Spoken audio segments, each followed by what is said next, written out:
The human brain is an incredible organ for learning, you know, and what you're trying to do is get it to learn happiness. Let me ask a little truth. I'd like to know your point of view. So hi everybody, welcome to Evening TV. I'm Evening Ransom. I'm really excited about this video today. I think it's going to be really eye-opening to a lot of people because it certainly was to me. Before I get into that though, let me just please remind you to give me a thumbs up if you like this video and subscribe to the channel if you haven't already, and make sure to hit that notification bell so that you are notified every time I do a new upload. So, negativity bias. I think it's really good news for those of us who have some trauma in our past, some past to get over, because it really explains why we might be having a hard time getting over some things. The brain was built kind of in 3 layers. The brain stem, the lizard brain, which is really focused on safety. It's focused on keeping you alive, right? And then the next level up is the mouse brain, and that's more concerned with pleasures and satisfaction. The primate, the function of that is connection. These different levels of energy are constantly talking to us, and way back when we were living off the land and stood to be killed, the brain was developed to be more focused on the negative, because so you were going out to collect carrots. This is an example that I heard. So you're going to go out, they were going to collect carrots, but they had to look out for the big stick, right? Big stick, whack. Okay. Well, if they didn't get the carrots, well, that's too bad. You're going to be a little hungry, but tomorrow's another day, right? So the good thing, if you get it or you don't get it, it doesn't stick with you that much. But the bad thing, if you do get hit by the stick, that's it. No more carrots ever. You're done, right? You're dead. So the focus was on negative things, and so now to this day, every time it takes basically 5 positive interactions to make up for 1 negative interaction that you have with someone. If you get 100 positive comments and 1 negative one, it's the 1 negative one that you'll remember. If you and your significant other have just 20 wonderful exchanges, and then they have this 1 annoying thing that they do, what'll be the thing you remember? It'll be the annoying thing they do. Our brains are like Velcro to negative and like Teflon to positive. And so it's really, really unfortunate, but it is what it is, and it's biology. And here it gets even worse, because here's the other thing. If you have a lot of trauma and you have things that have really bad things that happen, that rises your cortisol level up. And the cortisol, what that does is it makes you even more sensitive, makes you even more irritable, makes you even more easily annoyed. But here's the good news. You can reprogram your brain. Now, there's the brain and there's the mind, right? And what's the difference? The brain is the physical apparatus, the thing in your skull. The mind is thoughts. The mind is you've learned, the meanings. Like, for instance, if you walk somewhere, you effectively remember how to get there. The fact that you know what the traffic lights mean. You recognize faces or whatever. Those are mind activities. What they figured out was that you can use your mind to actually change your brain. And your brain can change your mind as well. Because it's like Velcro to the negative. The negative things get downloaded and they stay put. Whereas the positive things, people can pay you compliments all day long. They'll go in one ear and out the other. In one ear and out the other. Someone looks at you sideways and you remember that forever. So what you need to do is you need to deliberately teach yourself to savor the little moments, savor the positive things. So go out of your way to look for things to enjoy, smell the air, feel the sunshine, watch the grass grow, look at a flower, enjoy an exchange you're having with someone, tasting the food, especially connection with others. Love is really the biggie, because love basically gets it fills all the needs of all 3 brains. And the other thing with love is that, because self-love is really a big piece of this. Self-love is really a big piece of having a happy brain.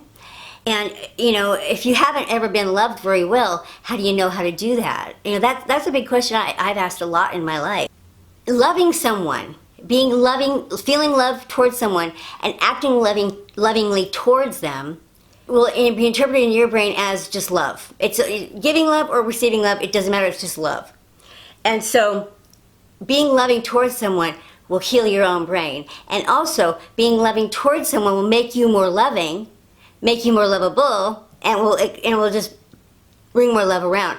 But acting more loving and being more outwardly loving is actually a really positive thing. It grows love. Tell anybody this, what you're doing. You can just enjoy it within yourself, you know, quietly, or you can, if part of the thing, the pleasure is actually sharing it with someone. Tell someone, you know, this has been really nice connecting with you. This has been so special, you know, and push yourself to be more open. It's a common thing in narcissistic families to not have a lot of overt expressions of love and affection. I didn't have any in my family. Now that could have been because I had a kind of a waspy, you know, kind of Swedish and English sort of background, and they were stuffy, you know, whatever.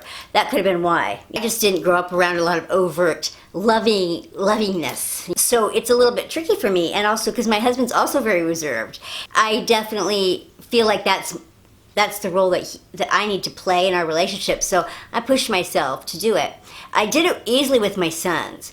With my sons, it was easy. Okay, so another thing you do to make yourself feel good is just at a given time when you're feeling content, make sure to register the safety and the satisfaction and the connection. Make sure you register it, let it sink in, stay with it and breathe a little bit, stay a little extra long, savor it. Don't just skitter on to the next thing. You know, this is the thing. When good things happen, we skitter on to the next thing. When bad things happen, we sit and we marinate in it. Okay? So marinate a little more in the positive things, and pretty soon you'll start to carry them with you more, and you'll just basically, you'll change your brain into a happier brain. It'll start to receive more happy messages. You'll see more happy messages. It'll get downloaded into what your new reality is. It will actually change it. So it is true that, first of all, we've got things working against us because you can't change the past. So you've got trauma, you can't change that. You also can't change your DNA. So that's about a third of the problem. Okay, but that leaves 2/3 that you can do something about. 2/3 of what's going on in your mind and in your brain that you can do something about. And also, meditation also really helps. Writing in a journal is really important. Journal writing is now it's no longer an option. It's essential. You really must do the work of writing down things that you're grateful for, writing down things that are positive in your life every single night, and do it before bed, because then during the night while you sleep, it'll marinate in there. You know, you want to register enoughness. I feel safe. I am satisfied. I have enough satisfaction. And you know, maybe it's not everything that you want. You wish you had more business, or you wish you had a bigger house, or something like that. But it's enough. You feel enough. Something called experience-dependent neuroplasticity. Okay? So this is where your experiences affect your brain. So you need to make sure that because you already have experienced a lot of negatives, right? So it's really important that you now make sure to download positives. And there are plenty of positives every single day. You know, you do want to seek out positive experiences, that's for sure. You know, go out and seek out positive experiences, things you think you would enjoy, you know, things like that. You know, make sure it's really important you take time to do things you enjoy that are really good for you and that speak to your true inner self. But even just in the day-to-day, everyday stuff, there is so much to, you know, a lot of the things is another thing. It's really just so unfortunate with the way that we have this old hardware in here that just isn't serving us very well. But you know, because there's so many things that you do not appreciate until they're gone. I have talked. I mean, and maybe we know something. Maybe you guys know something more about that than most people do, but I certainly do know about that, because I remember right after the whole discard thing was over with, you know, when you lose all the things that most of my friends and everything took for granted, you know, still do, it was pretty you know, it was pretty shocking. But you know, you go through that same thing when you hurt something, you know, like you break a toe or something, you're just like, oh my gosh, you know, what it's like to not feel that, you know? So, but this is also what's really important about this too, is this is not just positive thinking. It is not positive thinking, because, you know, a lot of those things, those affirmations, a lot of those positive thinking things, you know, I bring some here to the channel, and you know, I try lots of different things out. But what happens is, with a lot of those things is, you know, we have real stuff. You know, I have worse days. You have the worst day that's ever happened. What is going to get me through that kind of worst day? And you're really concerned about your kid's addiction, like I was with Noah. You know, you're really concerned about that. And then someone pays you a compliment about, oh, you look so beautiful today. Well, that's nice to hear, but it doesn't speak to what I'm really concerned about, right? And what you need to do is try and get yourself around someone or something that speaks to your need. So, what I have done since my son died. So, my big need since he died was this sorrow, this grief I have felt for him being gone.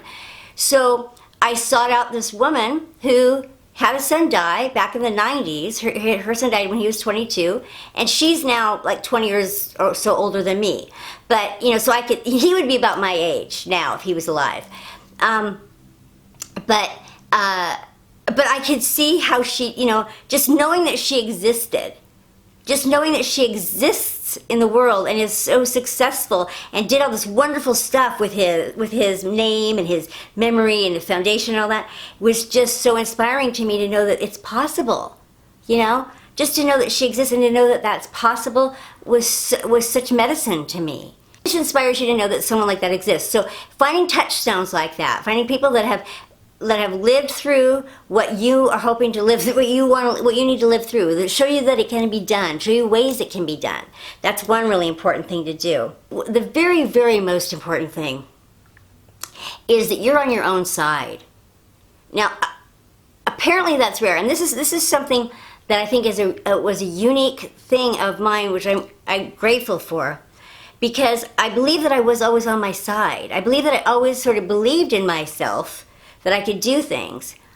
Also, I always believed that the future, I couldn't do anything about the past, but the future was wide open. The future was full of possibilities, right? And I believed that. You know, I believed in myself as changeable and growable, and I certainly believed in that more than anybody else did. I clearly found out. But part of this for me might have been the fact that I didn't remember the past.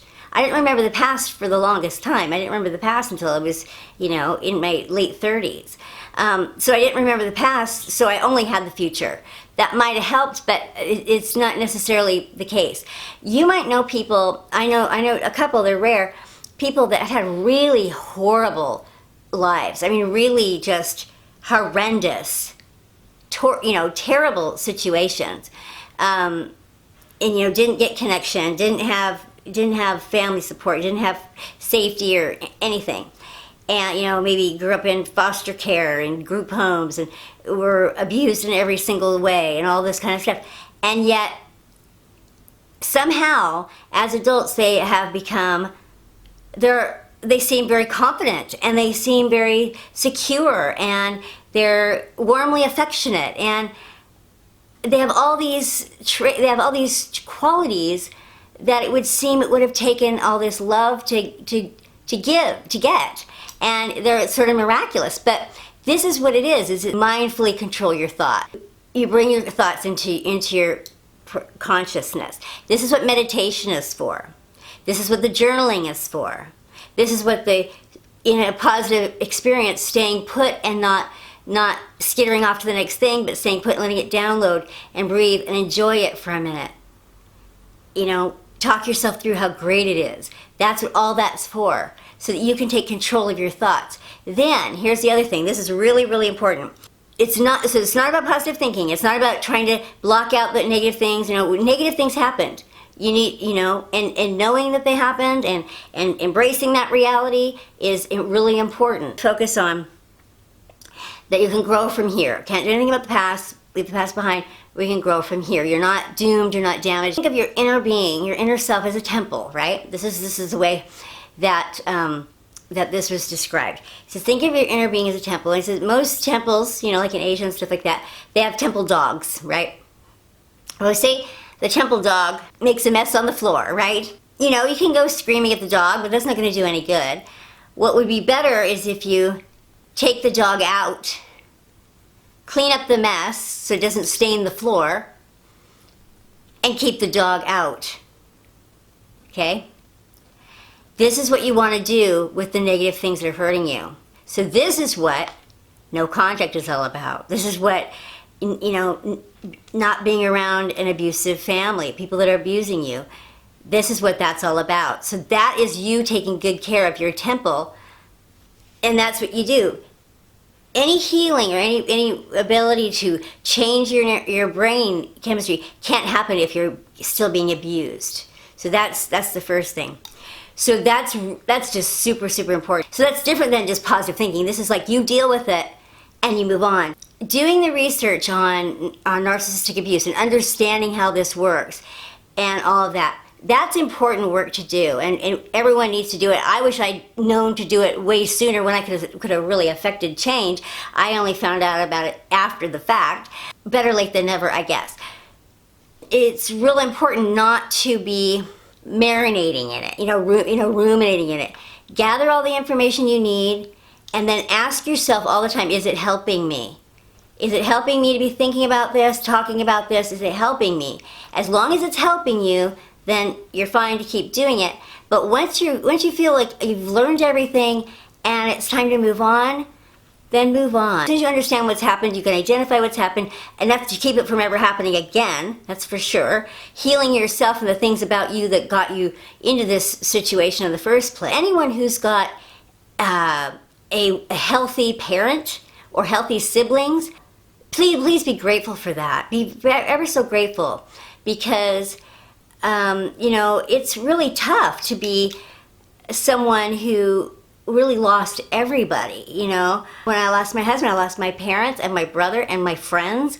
I lost everybody. And so I would love it if I had one parent or my brother or, something that was, had been healthy. And so, if you have one person that has gone through this with you and that has known you from before, that's really a huge blessing. So make sure that they make your list every night when you're making that list. When something's enjoyable, stay with it and let it just filter down into yourself, and it will become you. It will change you.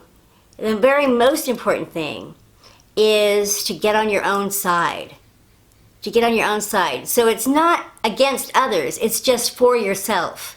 Do what you need to take care of yourself for a change. You do the right thing for yourself, to take care of yourself, and that has to be your top priority.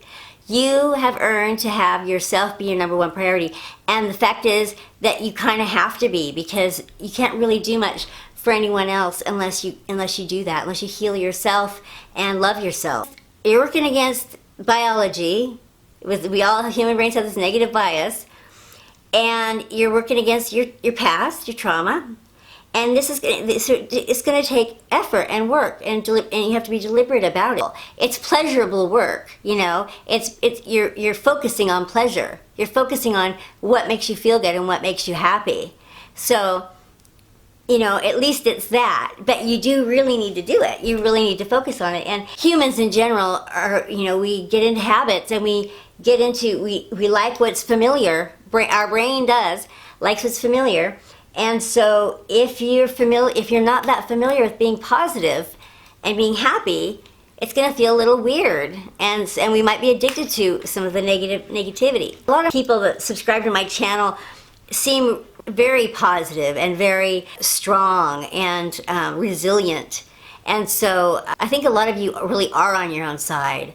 The way that you speak about yourselves, it seems like you really are, and that you really believe that the future is yet to be created, that your past doesn't dictate the whole future, that your future isn't doomed, that you seem to really believe that you can move forward into creating a new future. You can always learning more. And this is actually what you're doing in the brain, is you're really just facilitating your ability to learn. The human brain is an incredible organ for learning, you know, and what you're trying to do is get it to learn happiness.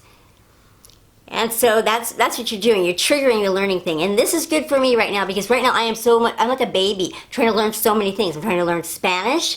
I want to learn all these certain things. I need to learn my way around a new town. I need to learn new names and people. I'm taking bachata dancing. You know, all these different things I'm learning. And so it's an exciting time for that. But, you know, so, you know, my brain is definitely in learning mode, and I need to give it any juice any way I can. So one of the first positive things you can start to notice is just the agency you have. Like, you're not a kid, you're not dominated by anybody, you're not, you know, your husband's gone now or whatever. You have the freedom to be the hammer and not the nail. You know what I mean? You can put the salt and not the pepper. You're spicing up the dinner just the way you want to. You're hitting the gas or hitting the brake. You're the one in control, and enjoy that. Enjoy that. Get used to the feeling of that, because that hasn't been your experience in life. You've been kind of going along and not even knowing what you wanted to do, not knowing what your preferences were. Start to enjoy the fact that you have a voice and you're acting on your own needs and wants, and enjoy the control of that. Enjoy how that feels, the power of that. Just in the little list of things. People who have been narcissistically abused and dominated by others and doing things to please others all their lives, it's a new thing, because always before we were considering what would make someone else happy, what someone else wanted us to do all the time, and that's no more, because now you're focusing on yourself and what makes you happy and what you need to do.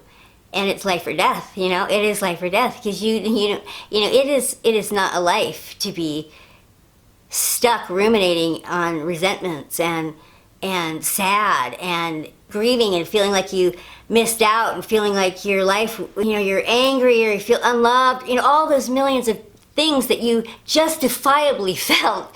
I know I justifiably felt those things, because I should have had certain things, but I didn't. And so I gotta fix my brain so that, you know, I can feel like I did, you know, and that's basically what you're doing. You're basically sort of reparenting yourself. And in fact, this is the lessons what I'll leave you with.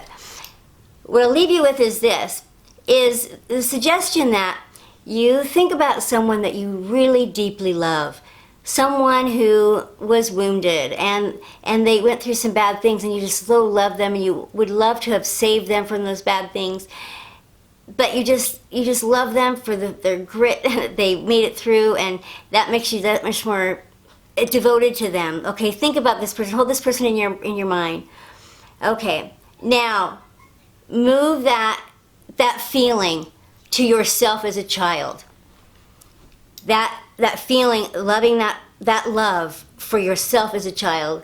And they suggest using yourself as a child because we're programmed to easily love children, and also because then it will not be so much identified exactly as you, which will put people off. So that feeling of love, that devotion you feel for the thing, you know, the pain you would have loved to have saved that child and all that stuff, and how much you just adore them, that they've stuck it through, that they've been so tough and strong that they made it through this far, and you just love them so much.